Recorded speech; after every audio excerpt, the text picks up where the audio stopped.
So we've just arrived here at COWBOY, New South Wales, and I've run into an old friend, Bob Holder. How do, boy? Good to see you. So this grounds means a lot to you, really, doesn't it? Yeah, I found this ground way back in the early 70s and got some people together and got off the PP board. Then we started building. Got a lot of operators come in and help us with the bulldozers, all big trees those days. And then we went out in the bush and cut all the timber, the poles, all the old yards. We had all the yards cut, and then we built our chutes and run our first rodeo. Wow. And that was early 70s? Yeah, early 70s. Then we, COWBOY was that good a rodeo ground, and for the spectators and the Cowboys, they asked us to run the national finals. We finished up running 6 of them. Oh, wow. 6 national finals and 1 World Series. And what was the biggest attendance you had? The gate taking, the biggest attendance, $11,334. Wow. At $1 a head. Oh, wow. You couldn't move off the hill. If you left the hill, you couldn't get back there. All the grounds was full right up, and that was the biggest. That was the biggest gate we had. Yeah. $11,334. I'll never forget it. And what sort of inspired you to build this? Well, we were on the showground. I started rodeo off this town, and on the showground for about 3 years, and they got sick of us being there, and I got sick of being there. And you always argued with the old fellas in the show committee. They didn't like rodeo. And when I went to the States, I was at Casey Tibbs's ranch, Oxshark Ranch, Nemo, South Dakota. The big hill in it. He said, "You got one like that?" I said, "No." Well, he said, "Fine, that's the way to build a rodeo." I talked about building a rodeo ground. I come back, I knew this reserve was here. It was a stock reserve. So the PP board, the people who were on the PP board, I knew quite a few of them, and they're on our side, so they said, "Okay, let them have it." And they leased it out, then they eventually gave it to us. Yeah, wow. And when you started it, the whole community just jumped in and started? Yeah, we had 47 on the committee. Yep. But they're all walks of life, butchers, bakers, railway men, abattoirs, workers, shearers. But they made a lot of noise, but they got it all done. Friday night was always a tough night, especially after a few beers. The 47 there, so. But anyway, we got through it, got it all done. And did you think it'd still be going to this day? Yeah, I thought we would, yeah. Yeah. Go forever, yeah. It'll go forever. So correct me if I'm wrong here, but you've been rodeoing for 80 years. 84. Oh, wow. I started when I was 14 and I'm 90 next month. No, I'm 94 next month. Yeah. Yeah, so that's 80 years. 80 years, yeah. Yeah, wow. So that's it. Some people hope to live to 80, and Yeah. you've been rodeoing that long. Yeah, still going, mate. And tell us about your first time you went to a rodeo or competed. First time I saw a couple of rodeos when I was a kid. I thought that's why I want to be a cowboy. So June Rodeo come up, the novice bronc ride. Ha! I entered that. I won that, but you had to be 16 to do it. So I got a bloke to write me a letter and sign my mother's name that I was 16, I was allowed to go and ride. That's how I got through it. I got into a little bit of trouble with my mother though. But it doesn't matter, I still won. Do you make a bit of money? Yeah, I think I got £2. I think it was £1. Might have been £1. Yeah. That's big money. Well, wages are only $10 a week. Yeah, wow. Yeah. Pretty good money for 8 seconds. Oh, yeah. Yeah, it's good. It's good fun. I rode a lot of horses before. They just on the droving camp. No, man was a drover. Yeah. I went drove when I was 5-year-old, and so drove and did a little bit of school in the meantime. And so you would have been riding some bucking horses? Oh, there's plenty of horses to throw you off. He always had a team of horses there that'd throw you off any time. If they threw you off, the old man said, "Well, get back on him. Double whip under his guts. He won't throw you next time." They don't hang on there, double whip under his guts. Did you make some good rides at your own grounds? Oh yeah, mate, that's some real good. I rode the bucket horse of the year here, a horse called Satan. He's a pro bucket horse the whole year, and they asked me would I have a ride him. I said, "I'll ride him." I got him and rode him. Good horse though, he's a good bucket horse. Yeah. Did you end up matching up with him again? No, I never did. No. I would have liked to because he's a winning horse, but he was just a lovely horse to ride. He's just jumping, kicking away, he'd go, a good horse. And did it mean a bit more being at here, like your hometown? Oh, I did, yeah. Of course I did, yeah. So you're born and bred Cootamundra? Yeah, born and bred here, Yeah. Away a lot, but I've been born and bred here. Yeah. Always get back, yeah. 94 years in Cootamundra. Yep. They're going to build a statue of you or something here, surely. Yeah. And I know that the committee, there's a new committee here at Cootamundra, and Yeah. they're starting to do some I do more a lot, rodeos do a and lot of work. bulls. Yeah. Rodeo went out of here for about 20 odd years. Things went wrong, and the wrong association, the wrong people got hold of it. So I was going to mess any longer because they wanted too much to do and doing the wrong thing. So I said, I'm out of it. So I stayed in 38 years straight. Yep. Then I come back again, give these boys a hand from now on. These are a good committee here. Yeah, and they seem to really appreciate you. And Yeah, I know, they're a good committee. Yeah. I seen the big sign that they hung for you, Yeah, the Bob Holder Arena. Yeah. That would have been a good feeling. Well, I was here all day and never saw it. I was posted over there. The bloke said to me, you want in the arena in the late in the afternoon? It's all right, what for? I want to be out here. And this sign must have been covered over or something. And I said, no, he said, see anything around? I said, no. He said, have a look behind you. There it was. And is it still the same bucking shirts? Yeah, mate, they're still the same bucket shoes. We've ordered a little bit Yeah. for timber, but they're just about the same, yeah. We had to reorder a few gates and put a couple of new gates in. How many head of stock do you think's been through them bucking shirts? Oh, gee, mate. Oh, I don't know, I suppose. Oh, wait a minute. 620 horses. Oh, Christ. 1,000 horses. Wow. And I reckon 1,000 bulls and steers over the period of time. Yeah. Yeah, that'd have been through all right.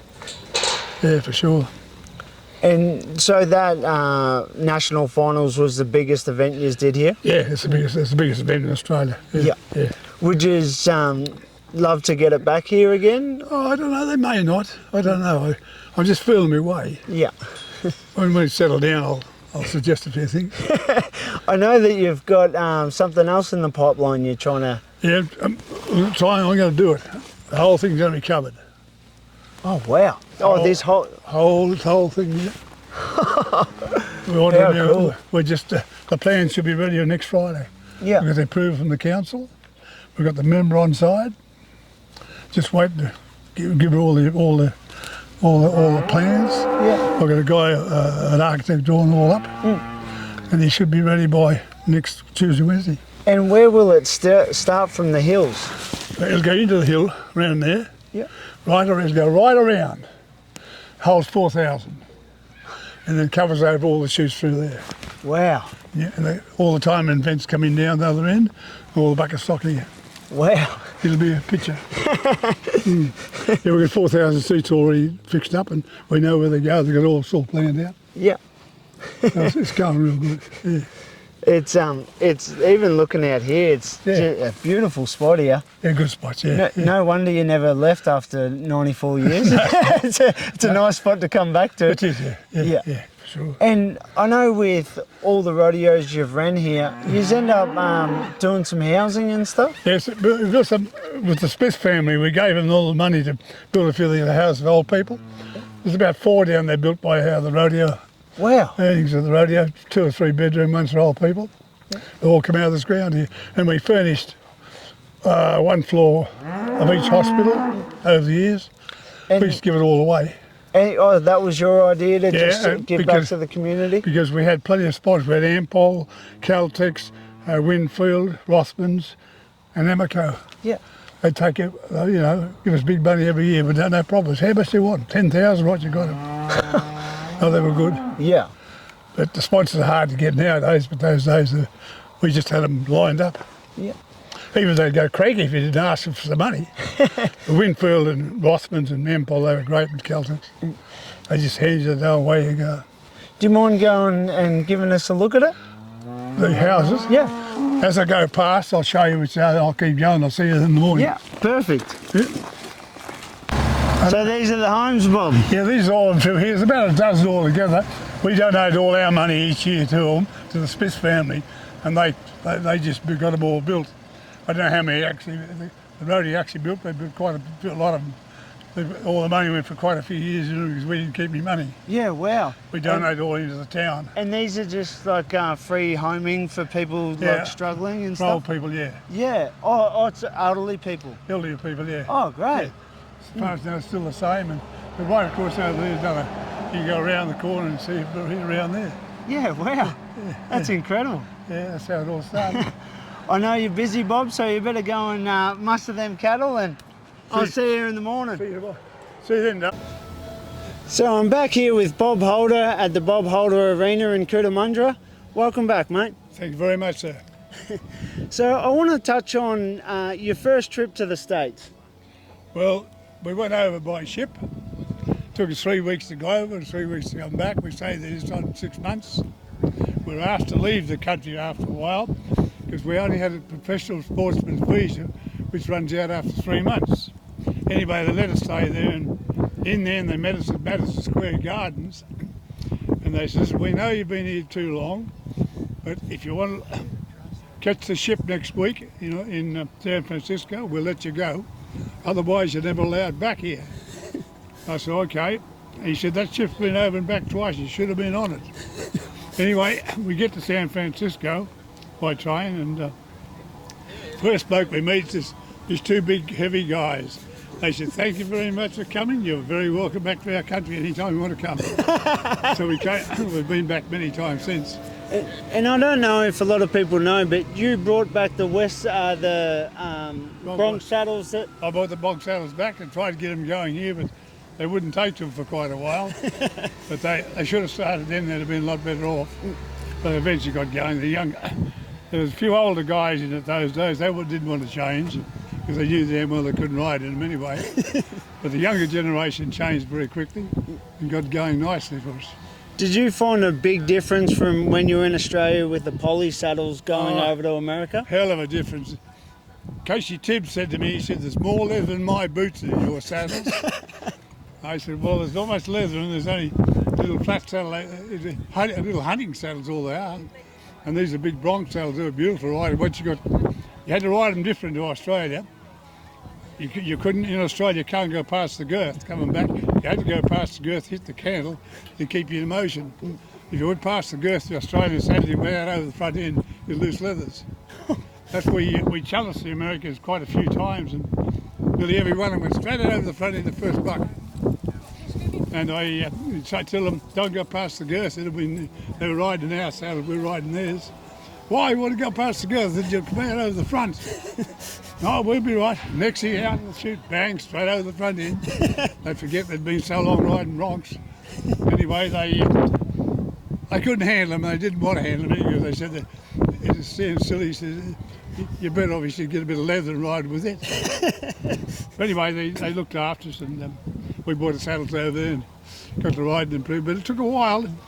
For the first month, you weren't too good. You could ride them, you couldn't get moved in them. So, do you still have your original bronc saddle that you brought back? Still got a Hamley saddle. There's only one around, eh? Well, there's two saddles. There's Hamley and the Severe. They're two of the main saddles in America. I've got Dixon Riggin. I bought Dixon Riggin back too.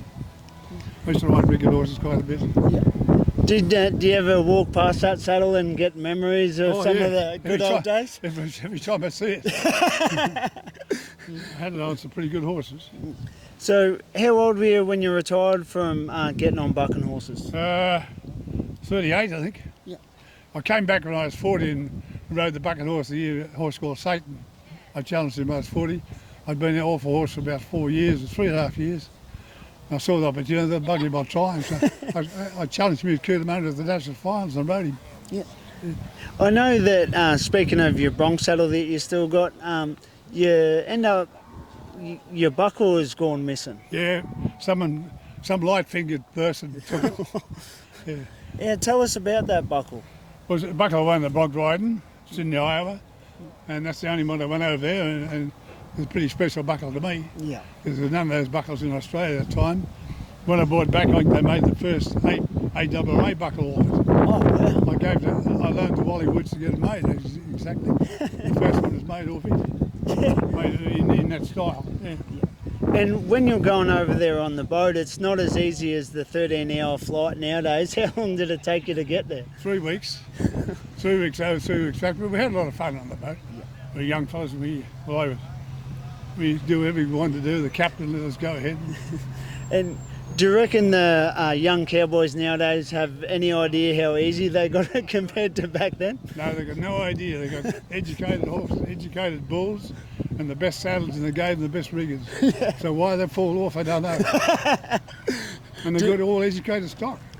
Do you reckon you wish you could come back and have a crack at it nowadays? I'd love to. I'd love to be riding bareback horse in Bronx now. What was your favourite, the bareback horses or the Bronx? Bronx. Bronx. Yeah, but I rode a lot of bareback horses. I rode bareback every rodeo. Yeah. I competed in 7 events. Yeah. Whole 7. You had to those days to get a quid out of it. It's well, nowadays you have to have a good job to have that for entry fees, 7 events. Yeah. My word, yeah. So, Yeah, those days there was only this bronc riding, bareback riding, steer riding or bull riding, wild horse race, wild cow milking, and as it was. explain to listeners the wild cow milking, because a lot of people wouldn't probably know what that was. Well, you get cows and calves to come in the yards this afternoon. Your rodeos tomorrow. You take the calves off the cows tonight, and tomorrow, if you do up, one man would go out in the middle of the arena on foot, other bloke on horseback, another bloke with a little bottle in his hand. The cows would be a full chute load by 6 chutes let out. Out the cows would go, the head would rope off the horse. Then they called the mugger. He'd race in and grab the cow around the neck while the bloke run underneath the back of her and got a squirt of milk in the bottle. It had to run out, and then he's fastened on foot back to the judge. But these big wild cows, you're flat out getting near them. How do you think our insurance would go these days trying to run it? Wouldn't be allowed nowadays. Same with the wild horse race. That was wild. 7 or 8 horses let out together. You imagine it was like a lot of brumbies among them. Did you used to run these events at Cootamundra? Yeah, they all were. Yeah. They even do all over the country. All those events, friend. And speaking of different events, a lot of listeners wouldn't realise the old tent shows. You used to ride in them? I rode in every tent show in Australia. Wow. Yeah, every tent show comes here. They all come to Cooter. I rode in all of them. Yep.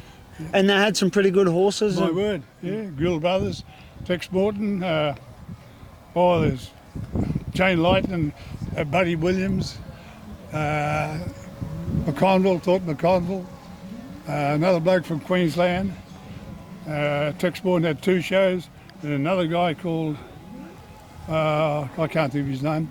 There's about 8 or 9 with Gill Brothers travelling. Shows. Oh, another big one was, he travelled by road, this guy. He had 2 big wagons. One big wagon with 6 mules in it, another great big wagon with 4 drafts, and a lot of horses and sulkies, and all the horses were driven by road from town to town. 2 Aboriginal guys to be horse tailors, but he had a heap of horses and sulkies, his carted all the gear, tents, a whole lot of all carted, but the mules, I think there's 2 mule teams, 2 big mule wagons, and a big draft wagon. What's his name? I can't think. He's related to the Gills, he was. Greenlands were their name. He travelled all over Australia. He come out of Queensland. He had about 40 buck jumpers. Wow. They'd string out the whip, take go from here to Journey to Wagga, and all in places, into Victoria and back to Queensland. And the 2 big two Aboriginal horse tailors had them all the time. He had about 10 or 15 people with him. Because I know it wasn't just the tent shows, you had some people come to town and challenged you once to get on a horse that they thought was unrideable. Yeah, challenged me down here in Cooter, and they said, sort of, as if I couldn't get on him, and I went in the show that night, and then saying the blokes said, is there a local bloke who'll have a go at this horse? He says, they showed me this fella called Holder here, but he won't get on him. So I walked down there to the crowd, so I'll jump on your horse for you. I got up to the chute, he had him in a shotgun chute. He got the saddle jacked with 3 wheat bags across over the shoulder, the old trick. And I grabbed hold and pulled it out. He said, oh, smart ass, eh? I pulled that out, and I had 2 blokes there with me. I brought 2 blokes on 2 timekeepers. I said, when I'm on 10 seconds, yell out. Well, they got that enthusiastic about it. I was on 23 seconds.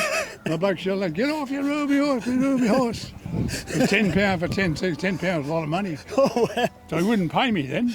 So there's a big tough guy in town. He come and see me. They pay you? I said, no. He said, he will. Walk back in after 10. He'd give me the $10. He said, I'll come back again. Don't come near my horse again. So did you used to ride them for 10 back then or for 8 seconds? Oh, 10. 10. They're all 10 here too those days. Yeah, wow. Yeah. All their national finals were 10. Back when men were men. Yeah. Horses to horses. Well, it's been an absolute pleasure, Bob. We'll go for another walk and we'll have to get you back on. Thanks, mate.